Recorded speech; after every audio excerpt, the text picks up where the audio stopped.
Welcome to Hindi class, ma. Today I am going to say about vachan.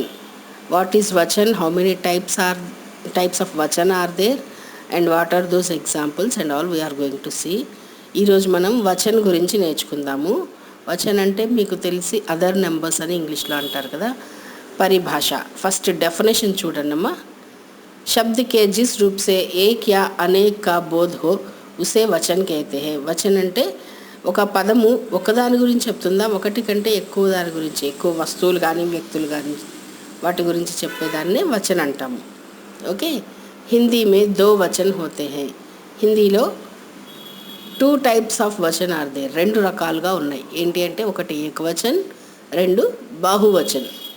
One is ekvachan, another one is bahuvachan. Will see definitions of those. एक वचन. एक वचन अंटे anti शब्द के जिस रूप से एक प्राणी वस्तु या पदार्थ का बोध होता है उसे एक वचन कहते हैं. ఒక పదం యొక్క రూపము ఒక ప్రాణి గురించి చెప్తుందా, ఒక వస్తువు గురించి చెప్తుందా, ఏదైనా ఒక దాని గురించి చెప్పేదాన్ని ఏకవచన్ అంటాము. ఎగ్జాంపుల్స్ ఉన్నాయి చూడండి. జైసే లడ్కా ఒక బాయ్, బాలుడు ఒకటే బాయ్. కిటికీ ఒక కిటికీ గురించి. ఘోడా ఒక గుర్రం, హార్స్ గురించి చెప్తుంది. అంటే ఏదైనా ఒక పదము ఒక వ్యక్తి కానీ ఒక ప్రాణి కానీ ఒక వస్తువు గురించి కానీ చెప్పేది దాన్నే ఏకవచన్ అంటాము. ఆ వర్డ్లోనే మనకి కొంచెం అర్థమైపోతుంది డెఫినేషన్. ఏకవచన్ ఒకటి దాని గురించి చెప్పే దాన్ని ఏకవచన్ అంటాము. ఓకే. ఇప్పుడు బహువచన్. బహు అంటేనే మెనీ, మోర్ దాన్ వన్. అయితే హిందీలో బహువచన్ అంటాము. शब्द के जिस रूप से एक से अधिक प्राणियों या पदार्थों का बोध होता है उसे बहुवचन कहते हैं. ఒక పదము యొక్క రూపము ఒకటి కంటే ఎక్కువ ప్రాణుల గురించి కానీ ఎక్కువ వస్తువుల గురించి కానీ చెప్పేదాన్ని బహువచన్ అంటాము. జైసే లడ్కే, లడ్కా అంటే సింగులర్ ఒకటి ఏకవచన్, లడ్కే అంటే ప్లూరల్. మోర్ దాన్ వన్ ఒకటి కంటే ఎక్కువ గురించి చెప్తుంది, అంటే అక్కడ బాలురు ఎక్కువ మంది ఉన్నారని. కిడకియా, కిడికి మీన్స్ సింగులర్ ఏకవచన్, కిడకియా means plural more than one. ఘోడా హార్స్ వన్, ఘోడే many horses. Okay, like this. మనకు తెలుసు వచన్ అంటే లడ్కా, లడ్కే, బచ్చా, బచ్చే, లడ్కీ, లడ్కియా, రాణి, రాణియా, నది, నదియా, ఇలాగే తెలుసు కదా. అయితే ఏకవచన్ నుంచి బహువచన్కి మార్చడానికి కొన్ని రూల్స్ ఉన్నాయి. How to change any word from ekvachan to bahuvachan. There are some rules here I gave here clearly. If you follow these rules there is very less chance to commit mistake. Okay, so what are those? We'll see one by one. आकारांत पुंलिंग शब्दों के बहुवचन बनाने के लिए आ के स्थान में ए लगाते हैं. ఆకారంతో అంతమయ్యే పుంలింగ పదాలకి ఏకవచన్ నుండి బహువచన్ మార్చడానికి ఆకే స్థాన్ మే ఏ लगाते हैं. ఆకి మాత్ర తీసేసి ఏకి మాత్ర పెట్టడమే, అది ఫస్ట్ రూల్. లడ్కా, లడ్కే ఉదాహరణ చూడండి. లడ్కా, లడ్కే, కపड़ा, कपड़े, घोड़ा, घोड़े. आ की मात्रा के स्थान पे ए की मात्रा लगाओ, बहुवचन बन जाएगा. Okay, but here we have another rule also, like some words will be in both vachan, ekvachan, dvivachan. కొన్ని పదాలు ఎలా ఉంటాయంటే ఏకవచనంలో బహువచనంలో సేమ్ ఉంటాయి, అందులో చేంజెస్ ఉండవు. లైక్ ఇక్కడ సూచన అని ఇచ్చాను చూడండి ఉదాహరణ కింద. మామా, కాకా, పితా, చాచా దోనో వచనం మే ఏక్ హీ రేతే హై. ఇక్కడ ఇది మామా, అమ్మ, ఫస్ట్ వన్ ప్రింట్ మిస్టేక్ వచ్చింది. మామా, కాకా, పిత ఇవి కూడా ఆకారంతోనే అంతమైన పుంలింగ పదాలే, కానీ అక్కడ ఏకవచనంలో బహువచనంలో చేంజెస్ ఏమీ జరగవు, సేమ్ ఉంటుంది. ఓకేనా, అది కూడా ఒక రూలు. नेक्स्ट सेकंड पॉइंट, एकवचन और बहुवचन में कुछ शब्द एक प्रकार रहते हैं और उसमें कोई परिवर्तन नहीं होता. కొన్ని పదాలు ఎలా ఉంటాయంటే ఏకవచనంలోని బహువచనంలోని సేమ్ ఉంటాయి, అందులో ఎలాంటి చేంజెస్ ఉండవు. ఎగ్జాంపుల్ ఘర్, ఘర్ సేమ్ ఉన్నప్పుడు మరి ఎలా ఐడెంటిఫై చేయాలి అది ప్లూరల్ అనేది అంటే ఘర్ అనేక్ ఘర్. ఘర్ అంటే ఏక్ ఘర్, ఒక ఇల్లు అనే అర్థం వస్తుంది. ఘర్కి ముందర అనేక్ అని పెట్టేస్తే ప్లూరల్ ఫామ్ అయిపోతుంది. అది మీకు చదువుతూ ఉంటే మీకు అర్థమవుతుంది, లెసన్స్లో వస్తుంటాయి. భాయి, భాయి, భాయి అనేక్ భాయి, అనేక్ ఉంటుంది కాబట్టి ముందర కై భాయి హే ఉస్కే, అట్లా మనకి తెలిసిపోతుంది. కానీ ఇది రాసేప్పుడు మాత్రం సేమ్ ఫామ్ రాయాలి మనం, అక్కడ చేంజెస్ ఏమీ ఉండవు అనమాట. సాధు, సాధు, సాధు లోగ్ అంటే ప్లూరల్ ఫామ్, సాధు అనేది సింగులర్, అట్లా తెలిసిపోతుంది. నెక్స్ట్ అది ఒక రూల్, బ్లైండ్గా గుర్తుపెట్టుకోండి. थर्ड पॉइंट, आ कारांत स्त्रीलिंग शब्दों के लिए ए लगाते हैं. ఆ తో అంతమయ్యేవి అంటే ఆతో అంతమయ్యేవి అంటే చివర ఏ మాత్రం ఉండదు. వర్డ్ ఫుల్గా, లెటర్ ఫుల్గా రాసాము అంటే అందులో ఆకారము ఉన్నట్టే. తెలుసు కదా మీకు ఆ రూల్స్. ఆకారం ఉన్నట్టే, దానికి ఏ మాత్రం ఉండదు. అలా ఏ మాత్రం లేకుండా లెటర్ కంప్లీట్గా ఉన్నప్పుడు చివర ఒక పదం యొక్క అంతంలో అకారాంత స్త్రీలింగ్, అది స్త్రీలింగ్ పదాల్లో ఒక పదం యొక్క ఆఖరిలో ఏ మాత్రం లేకుండా ఒక లెటర్ ఫుల్గా ఉన్నట్టయితే దానికి మనం ఏ అని పెట్టేస్తే ప్లూరల్ అయిపోతుంది. బెహిన్, బెహినే, బాత్, బాతే, కితాబ్, కితాబే, ఔరత్, ఔరతే. తెలుస్తుంది కదా మీకు, అర్థమవుతుందా? फोर्थ पॉइंट చూద్దాము. ईकारांत शब्दों को बहुवचन बनाने के लिए या या పైన అనునాసిక అర్ధచంద్ర బిందు ఉంది చూసారా, చంద్రబిందు పెట్టి या, लेकिन ई संज्ञाओं में ई को ह्रस्व करना पड़ता है. ह्रस्व అంటే పొట్టి అంటే छोटी ई, छोटी ई बनाना पड़ता है. చిన్న ఈ ఉన్నదానికి అలాగే వాడేస్తాము. అది లేకుండా ఉండి బడాయికి, బడీకి మాత్రం ఉంటే, చోటీకి మాత్రం ఉంటే అది అలాగే రాసి యా పెట్టేస్తే బహువచనం అయిపోతుంది. కానీ బడీకి మాత్రం ఉన్నప్పుడు దానిని చోటీకి మాత్రగా చేసి అప్పుడు మనం ప్లూరల్లోకి యా అని యా అని అటాచ్ చేస్తే ప్లూరల్లోకి మారిపోతుంది. ఓకే, ఇక్కడ ఎగ్జాంపుల్తో మీకు క్లారిటీ వచ్చేస్తుంది. చూడండి, ఉదాహరణ కిడకీ, బడీకి మాత్రం ఉంది కదా, కిడకియా, కిడకియా. ఈ బడీకి మాత్ర కాకి బడీకి మాత్రం ఉంది కదా, ఆ కాకి బడీకి మాత్రం పోయి చోటీకి మాత్రం పెట్టాము యా. ఓకే, కిడకీ, కిడకియా. రాణి, రాణియా. ఓకే, చోటీకి మాత్ర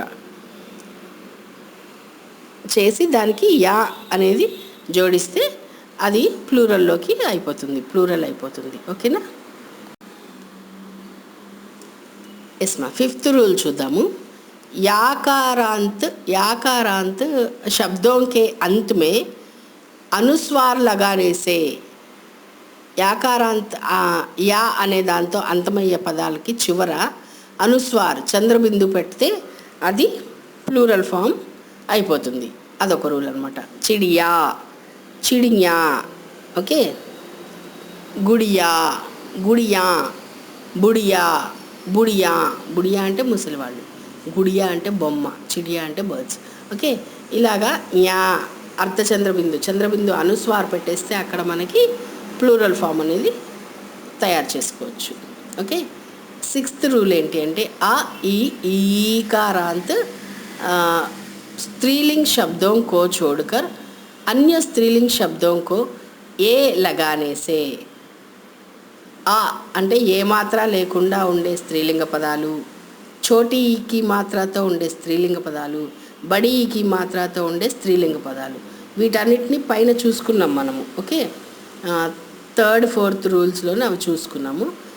ఆ స్త్రీలింగ పదాలు కాకుండా अन्य स्त्रीलिंग शब्दों को, మిగతా స్త్రీలింగ పదాలకి ఏ లగానేసే, మిగతా స్త్రీలింగ పదాలకి ఏ ఆకి మాత్ర పక్కన అంటే మాతా ఉంది, మాతా ఏ పైన చంద్రబిందు పెట్టాను చూడండి, అలా పెడితే అది ప్లూరల్ అయిపోతుంది.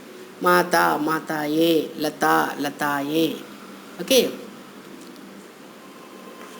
ఇంకా కొన్ని రూల్స్ ఎలా ఉన్నాయంటే सदैव एक वचन वाले शब्द, सदैव always, always they will come under singular only. आकाश, वर्षा, ఓకే, వర్ష హోతీ హే, లైక్ సింగులర్లోనే మనం వాడాలి. సత్య, ఇలాంటివి కొన్ని మనం సింగులర్లోనే వాడాలి, ఎప్పటికీ కూడా అవి సింగులరే. Okay. Next 8th point, Sadaiv బహువచన్ వాలే శబ్ద్, ఎప్పుడు కూడా బహువచనంలోనే వాడతాము. ప్రాణ్, మేరే ప్రాణ్ చలే గయే, ఇట్లా అంటే మేరే అంటే అది ప్లూరల్ ఫామ్ అనమాట, సర్వనామంలో ప్లూరల్ ఫామ్. అలాంటి వాటిని బట్టి మనకి తెలుస్తుంది. ఒకవేళ చదువుకునేటప్పుడు ఇది సింగులరా ప్లూరల్ అని చెప్పడానికి వాటి ముందు వచ్చే పదాలను బట్టి కూడా మనం చెప్పుకోవచ్చు. ప్రాణ్, ఆన్సు, దర్శన్, ఇలాంటివి కొన్ని always will come under bahuvachan only. Okay, వాటిని సింగులర్గా వాడటానికి లేదు. కుచ్ శబ్దో మే గణ్ వర్గ్ జన్ జోడా జాతా హై, కొన్ని పదాల్లో ఏంటి అంటే వాటి ఎండింగ్లో అది ప్లూరల్ అని చెప్పడం కోసం గణ్ వర్గ్ జన్ అనేది యాడ్ చేస్తూ ఉంటాము. దానికి ఎగ్జాంపుల్ ఏంటంటే అధ్యాపక్ ఉంది, అధ్యాపక్ గణ్, అధ్యాపకే అట్లా చెప్పకూడదు, రాంగ్ అవుతుంది. అధ్యాపక్ గణ్. పాఠక్, పాఠక్ వర్గ్. గురు, గురుజన్, ఇలాంటివి యాడ్ చేయడంతో మనకు అది ప్లూరల్ ఫామ్ అనేది తెలుస్తుంది అన్నమాట. ఇప్పుడు విభక్తితో కూడుకుని ఉన్నటువంటి పదాలు, స్త్రీలింగ పదాలు కానీ పుంలింగ పదాలు కానీ, అవి ఏకవచనం నుంచి బహువచనంకి మార్చడానికి ఏం చెయ్యాలి? ఓకే, समस्त पुल्लिंग और स्त्रीलिंग शब्दों के एक वचन के अंत में ओम अथवा यों लगाने से बहुवचन बनते हैं. ప్రతి స్త్రీలింగ్ పుల్లింగ్ పదాలకి పక్కన విభక్తులు చేరితే రూపం మారిపోతుంది. బేటా అంటే బేటే కదా ప్లూరల్ ఫామ్, కానీ పక్కన విభక్తి వచ్చినప్పుడు బేటో నే, బేటో కో, బేటో సే, ఈ నే కో సే ఇవన్నీ విభక్తులు అనమాట. మనకి ఇంకా అక్కడ దాకా రాలేదు, కానీ ఒకసారి ఇది రూల్ మాత్రం గుర్తుపెట్టుకోండి. ఆద్మీ, ఆద్మీయో నే, ఆద్మీయో సే, ఆద్మీయో కే, ఆద్మీయో కో, ఇట్లాగా పక్కన విభక్తులు వచ్చేసరికి ఆద్మీ, ఆద్మియా ప్లూరల్, కానీ యో పెడితేనే కరెక్ట్ అనమాట, గ్రామటికల్గా కరెక్ట్ అది. రాజా, రాజా ఓన్ సే, రాజా ఓన్ నే, రాజా ఓన్ కో, ఇలాగా. ఘర్, ఘరో మే, ఈ రకంగా పక్కన విభక్తులు వచ్చినప్పుడు మాత్రం వర్డ్ ఫామ్ అనేది మారిపోతుంది. బేటా, బేటోనే, బేటోనే కహా, బేటోంకో బులావో. ఓకే, ఆద్మియోనే గానా గాయా, ఆద్మియోంకే సాత్ జావో, ఈ రకంగా రూపాలు మార్చుకోవాలి. అది ఒక రూల్ అనమాట. అయితే ఇప్పటి వరకు రూల్స్ తెలుసుకున్నాం కదా, వాటిని బ్రెయిన్లో పెట్టుకుంటూ వాటి గురించి ఆలోచించుకుంటూ ఈ పదాలు చదువుకుంటూ ఉంటే మనకి ఇంకా కొంచెం క్లారిటీ వస్తుంది. ఇక్కడ చాలా కొద్దిగా పదాలు, బాగా familiar words only I gave here. మీకు తెలిసిన పదాలు మాత్రమే ఇక్కడ ఇచ్చాను కొన్ని. రేపు మీరు పుస్తకంలో చదువుతూ ఉంటే మీకు ఇంకా కొన్ని వర్డ్స్ తెలుస్తూ ఉంటాయి అన్నమాట, కొత్త కొత్త పదాలు మీకు. ఇక్కడ ఇప్పుడు దాకా మీకు బుక్స్లో ఆల్మోస్ట్ వచ్చినవే ఉంటాయి. చూడండి ఎగ్జాంపుల్స్, ఇవి మీరు ప్రాక్టీస్ చేయండి, ఒకసారి చదవండి, వీలైతే ఒకసారి రాయండి. ఓకేనా? ఎందుకంటే ఇవన్నీ మీకు తెలిసినవే ఉంటాయి, ఈజీగా నేర్చుకోవచ్చు, ఒకసారి ప్రాక్టీస్ కూడా చేసుకోవచ్చు. ఓకేనా? ఏకవచన్ బహువచన్ అభ్యాస్ కే లియే కుచ్ వచన్. లడ్కా, అకారాంతం తీసి ఎకారాంతం పెట్టాలని చెప్పాం కదా, లడ్కే. కితాబ్, కితాబే. రోటీ, బడీకి మాత్రం ఉంది కదా, దాని చోటీకి మాత్రం బట్టి యా, స్త్రీలింగ్ ఇది, యా పెడితే ప్లూరల్. రోటీ, రోటియా. నదీ, నదియా. ఆంఖ్, ఆంఖే. కన్యా, కన్యాయే. దేవ్, దేవగణ్. బచ్చా, బచ్చే. కాగజ్, కాగజే. ఔరత్, ఔరతే. గుడియా, గుడియా. అర్ధచంద్రబిందు పెట్టేస్తే సరిపోతుంది, చంద్రబిందు. ఓకే. ఫూల్, ఫూల్. బాత్, బాతే. చాబీ, చాబియా. ఓకే, ఇవన్నీ ప్రాక్టీస్ చేయండి మా.